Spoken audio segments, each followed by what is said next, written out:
Tout cela se passait sous la clarté des cieux. Les anges dans la nuit avaient formé des chœurs. Les anges dans la nuit chantaient comme des fleurs. Par-dessus les bergers, par-dessus les rois mages, l'étoile dans la nuit brillait comme un clou d'or. Le juste seul poussa la clameur éternelle.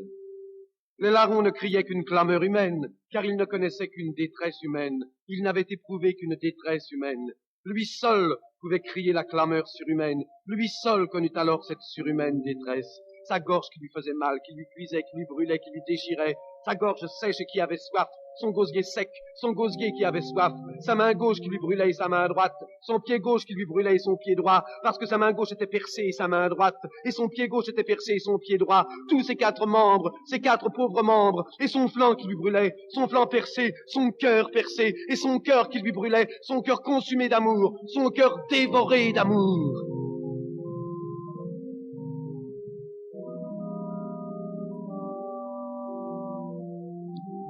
Le reniement de pierre et la lance romaine, les crachats, les affronts, la couronne d'épines, le roseau flagellant, le sceptre de roseau, les clameurs de la foule et les bourreaux romains, le soufflet, car ce fut la première fois qu'il fut souffleté.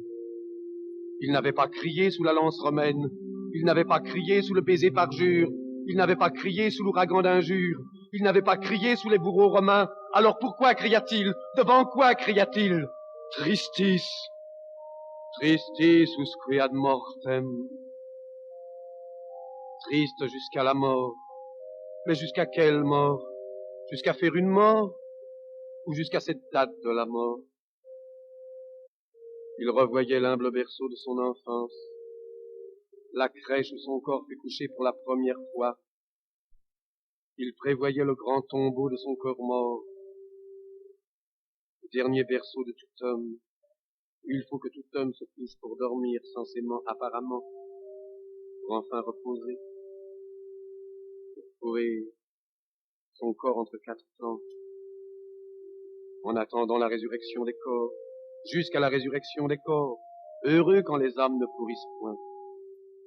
Et il était homme, il devait subir le sort commun, s'y coucher comme tout le monde, il devait y passer comme tout le monde, il y passerait comme les autres, comme tout le monde, comme tant d'autres. Après tant d'autres, son corps serait couché pour la dernière fois. Mais il n'y resterait que 2 jours, 3 jours à cause de la résurrection, car il ressusciterait le 3e jour, à cause de sa résurrection particulière et de son ascension à lui qu'il fit avec son propre corps, avec le même corps. Le linge de son ensevelissement, blanc comme le mouchoir de cette nommée Véronique,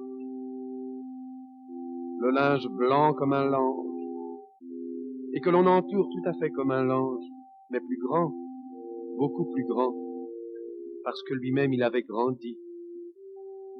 Il était devenu un homme. C'était un enfant qui avait beaucoup grandi. Le grand drap blanc de son ensevelissement. Il serait enseveli par ses femmes, pieusement, par les mains de ses femmes, comme un homme qui est mort dans un village, tranquillement, dans sa maison, dans son village, accompagné des derniers sacrements.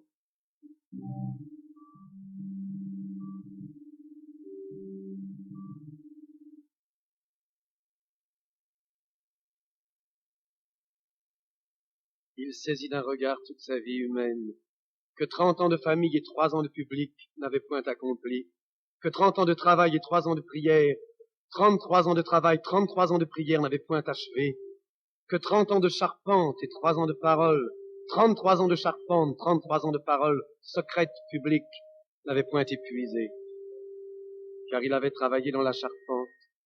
De son métier il travaillait, il était dans la charpente, dans la charpenterie. Il était ouvrier charpentier. Il avait même été un bon ouvrier, comme il avait été un bon tout. C'était un compagnon charpentier. Son père était un petit patron, il travaillait chez son père, il faisait du travail à domicile.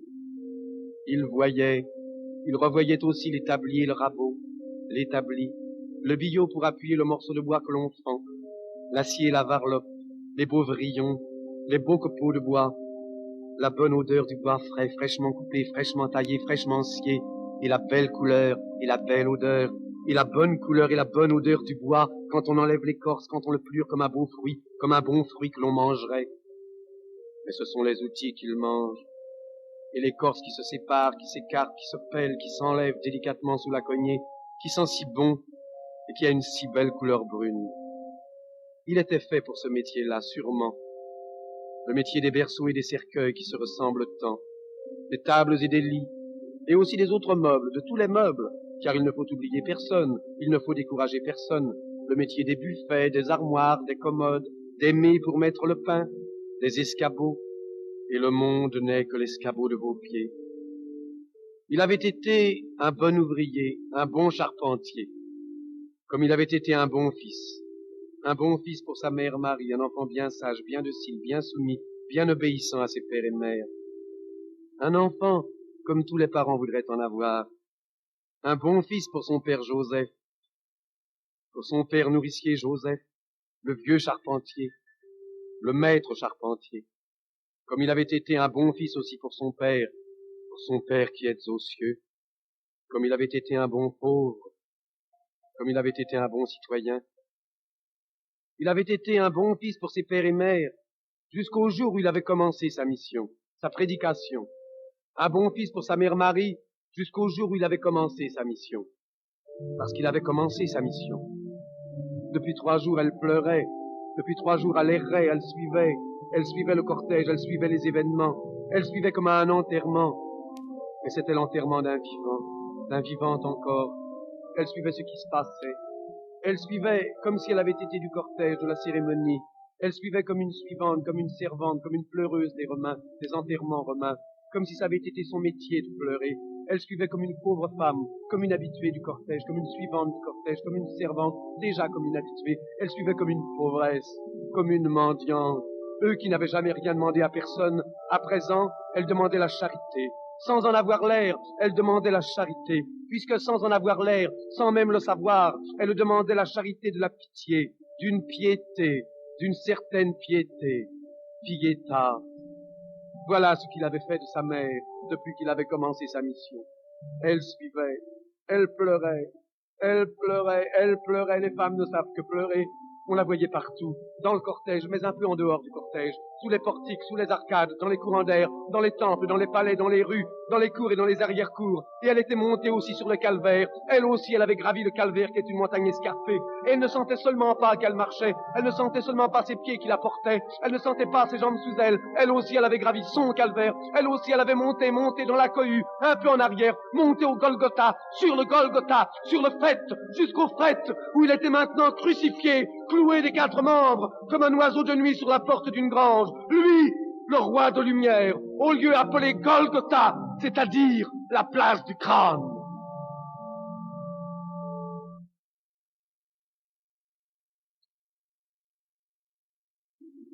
Depuis 3 jours, elle suivait, accompagnée seulement de 3 ou 4 femmes, de ces saintes femmes, escortée, entourée seulement de ces quelques femmes, de ces quelques saintes femmes, des saintes femmes enfin, puisqu'éternellement on devait les nommer ainsi, qui gagnaient ainsi, qui assuraient ainsi leur part de paradis. Et pour sûr, elles auraient une bonne place, aussi bonne que celle qu'elles avaient en ce moment, puisqu'elles auraient la même place, car elles seraient aussi près de lui qu'en ce moment, éternellement aussi près dans sa gloire que dans sa passion, dans la gloire de sa passion.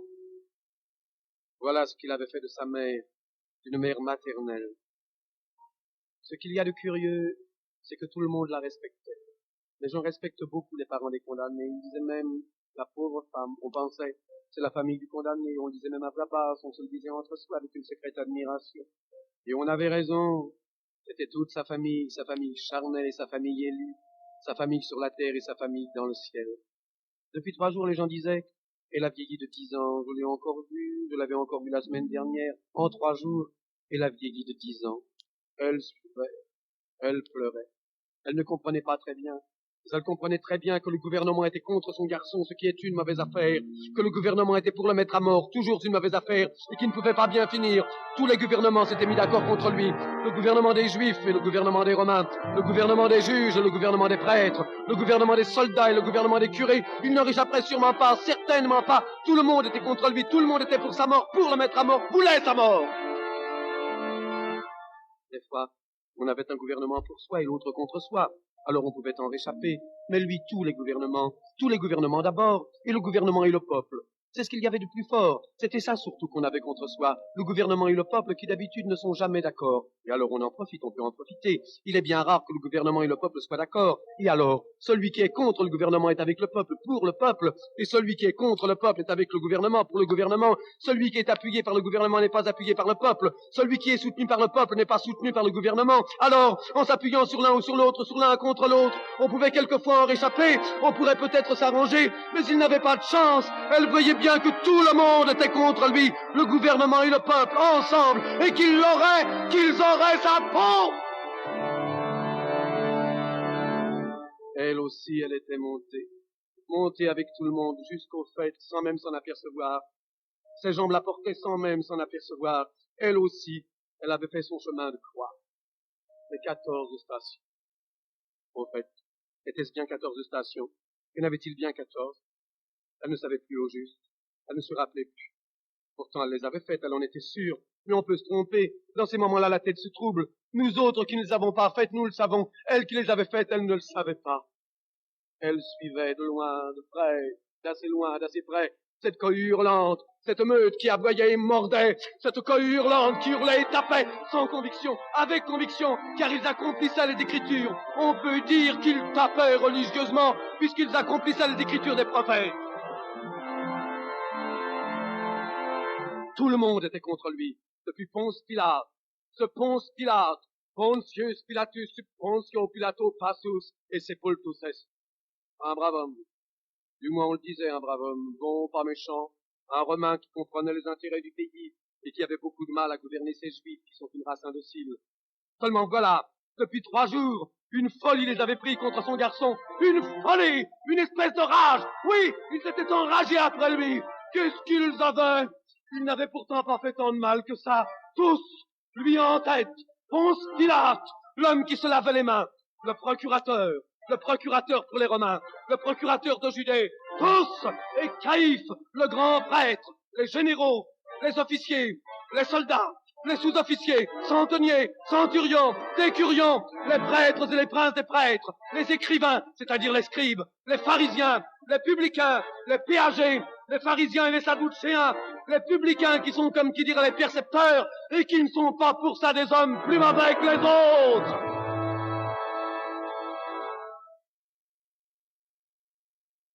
On lui avait dit aussi qu'il avait des disciples, des apôtres, mais on n'en voyait point. Ça n'était peut-être pas vrai, il n'en avait peut-être pas, il n'en avait peut-être jamais eu. On se trompe des fois dans la vie. S'il en avait eu, on les aurait vus, parce que s'il en avait eu, il se serait montré, hein, c'était des hommes, ils se seraient montrés. Si elle avait su, elle aurait pleuré toujours, pleuré toute sa vie, pleuré d'avance. Elle se serait méfiée, elle aurait pris les devants. Comme ça, elle n'aurait pas été trompée, elle n'aurait pas été trahie. Elle s'était trahie elle-même en ne pleurant pas. Elle s'était volée elle-même, elle s'était trompée elle-même en ne pleurant pas, en acceptant ses jours de bonheur. Elle s'était trahie elle-même, elle était entrée dans le jeu. Quand on pense qu'il y a des jours où elle avait ri innocemment, l'innocente, tout allait si bien dans ce temps-là. Elle pleurait. Elle pleurait pour effacer ses jours. Elle pleurait. Elle pleurait. Elle effaçait ces jours qu'elle avait volés, qu'on lui avait volés, ces jours qu'on avait dérobés à son pauvre fils, qui en ce moment expirait sur la croix. Non seulement il avait contre lui le peuple, mais les deux peuples, tous les deux peuples, le peuple des pauvres qui est sérieux et respectable, et le peuple des misérables, des miséreux, qui n'est pas sérieux ni pas respectable. Il avait contre lui ceux qui travaillaient et ceux qui ne faisaient rien, ceux qui travaillaient et ceux qui ne travaillaient pas, ensemble également, le peuple des ouvriers qui est sérieux et respectable, et le peuple des mendiants qui n'est pas sérieux, mais qui est peut-être respectable tout de même, parce qu'on ne sait pas, la tête se trouble, la tête se dérange, les idées se dérangent quand on voit des choses comme ça. Il n'avait tout de même pas fait du mal à tout ce monde-là. Enfin, on exagère toujours, le monde est mauvaise langue, on exagérait, enfin il n'avait pas fait du mal à tout le monde, il était trop jeune, il n'avait pas eu le temps, d'abord il n'aurait pas eu le temps, quand un homme est tombé, tout le monde est dessus.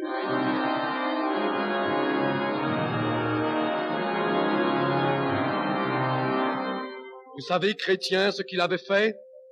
Il avait fait ceci, qu'il avait sauvé le monde.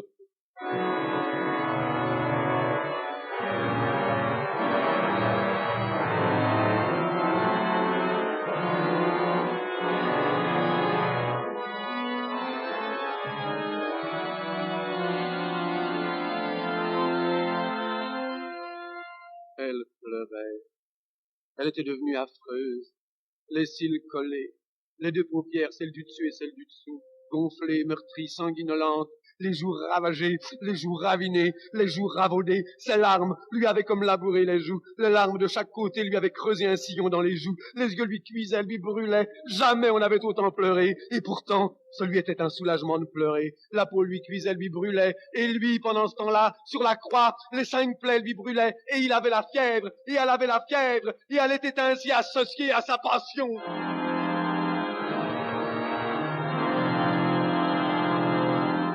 Aujourd'hui, elle l'abandonnait à cette foule. Elle laissait aller, elle laissait couler. Qu'est-ce qu'une femme peut faire dans une foule, je vous le demande? Elle ne se reconnaissait plus. Elle était bien changée. Elle allait entendre le cri qui ne s'éteindra dans aucune nuit, d'aucun temps. Ce n'était pas étonnant qu'elle ne se reconnaissait plus. En effet, elle n'était plus la même. Jusqu'à ce jour, elle avait été la reine de beauté. Et elle ne serait plus. Elle ne redeviendrait plus la reine de beauté que dans le ciel, le jour de sa mort et de son assomption, éternellement.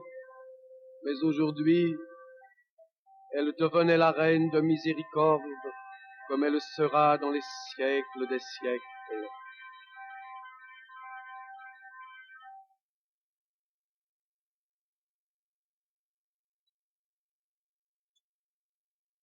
Quel dommage! Une vie qui avait si bien commencé. C'était dommage. Elle se rappelait bien, comme il rayonnait sur la paille dans cette étable de Bethléem. Une étoile était montée, les bergers l'adoraient, les mages l'adoraient, les anges l'adoraient. Qu'étaient donc devenus tous ces gens-là? Qu'est-ce que tout ce monde-là était devenu? Pourtant, c'était les mêmes gens, c'était le même monde. Les gens étaient toujours les gens, le monde était toujours le monde. On n'avait pas changé le monde. Les rois étaient toujours les rois, et les bergers étaient toujours les bergers. Les grands étaient toujours les grands, et les petits étaient toujours les petits. Les riches étaient toujours les riches, et les pauvres étaient toujours les pauvres. Le gouvernement était toujours le gouvernement. Elle ne voyait pas qu'en effet, il avait changé le monde. Voilà quelle était sa récompense. Voilà comme elle était récompensée. D'avoir porté, d'avoir enfanté, d'avoir allaité, d'avoir porté dans ses bras celui qui est mort pour les péchés du monde. D'avoir porté, d'avoir enfanté, d'avoir allaité, d'avoir porté dans ses bras celui qui est mort pour le salut du monde. D'avoir porté, d'avoir enfanté, d'avoir allaité, d'avoir porté dans ses bras celui par qui les péchés du monde seront remis, et de lui avoir fait sa soupe et bordé son lit jusqu'à 30 ans, car il se laissait volontiers environner de sa tendresse. Il savait que ça ne durerait pas toujours. Elle sentait tout ce qui se passait dans son corps, surtout la souffrance. Il avait surtout une crampe effroyable à cause de cette position, de rester toujours dans la même position. Elle la sentait, d'être forcée d'être dans cette affreuse position. Une crampe de tout le corps, et de tout le poids de son corps portait sur ses 4 plaies. Elle avait des crampes, elle sentait combien il souffrait, elle savait combien il avait de mal. Elle avait mal à sa tête et à son flanc et à ses 4 plaies. Et en lui-même, il se disait, voilà ma mère. Qu'est-ce que j'en ai fait? Voilà ce que j'ai fait de ma mère. Cette pauvre vieille femme, une vieille, qui suit depuis 24 heures, de prétoire en prétoire et de prétoire en presbytère. Alors, comme tous les mourants, il repassait sa vie entière, toute sa vie à Nazareth. Il se revoyait tout le long de sa vie entière, et il se demandait comment il avait pu se faire tant d'ennemis. C'était une gageure. Comment il avait réussi à se faire tant d'ennemis? C'était une gageure, c'était un défi. Ceux de la ville, ceux des faubourgs, ceux des campagnes, tous ceux qui étaient là, qui étaient venus, qui s'étaient rassemblés là, qui s'étaient assemblés comme à une fête dieuse. Et en somme, tout ce monde-là avait raison. Tout ce monde-là ne se trompait pas tant que ça. C'était la grande fête qui était donnée pour le salut du monde. Seulement, c'était lui qui en faisait les frais. Les marchands, ils comprenaient encore. C'était lui qui avait commencé. Il s'était mis un jour en colère après eux, dans une sainte colère. Il les avait chassés du temple à grands coups de fouet. D'ailleurs, il n'aimait pas les commerçants. Ouvriers, fils nourriciers, fils nourris de famille ouvrière, d'instinct, il n'aimait pas les commerçants. Il n'entendait rien au commerce, au négoce. Il ne savait que travailler. Il était porté à croire que tous les commerçants étaient des voleurs. Les marchands du temple, ils comprenaient encore. Mais les autres, comme un mourant, comme tous les mourants, il repassait sa vie entière au moment de la présenter, de la rapporter à son père.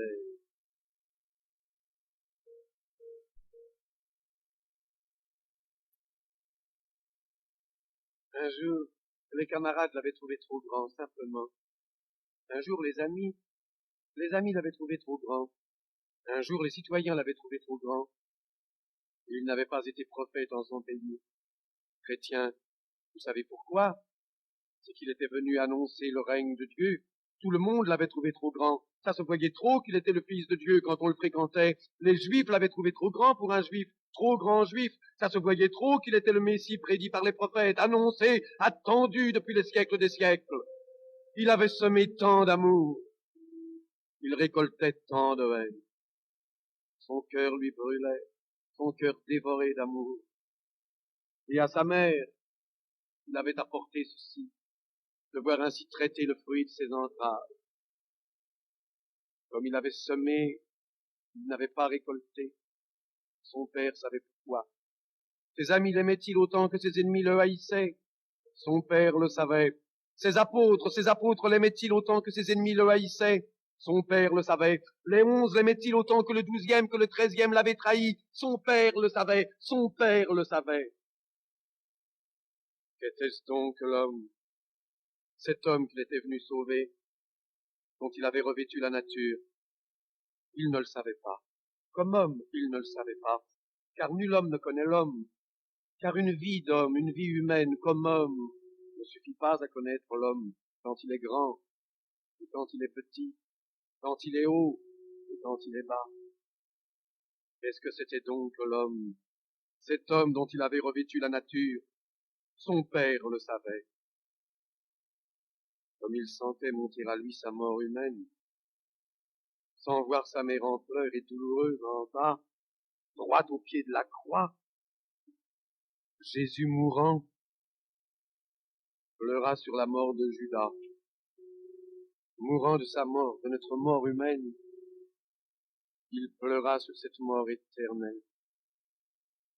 Car il avait connu que le damné suprême jeta l'argent du sang qu'il s'était fait payer. Ces 30 malheureux deniers, on aurait mieux fait de ne pas les fabriquer, de ne jamais les fabriquer. Malheureux, celui qui les frappa à l'effigie de César. Malheureux, celui qui les reçut à l'effigie de César. Malheureux, tous ceux qui eurent commerce avec eux à l'effigie de César, qui se les passèrent de main en main, deniers dangereux, plus faux, infiniment plus dangereux, infiniment plus faux que de la fausse monnaie.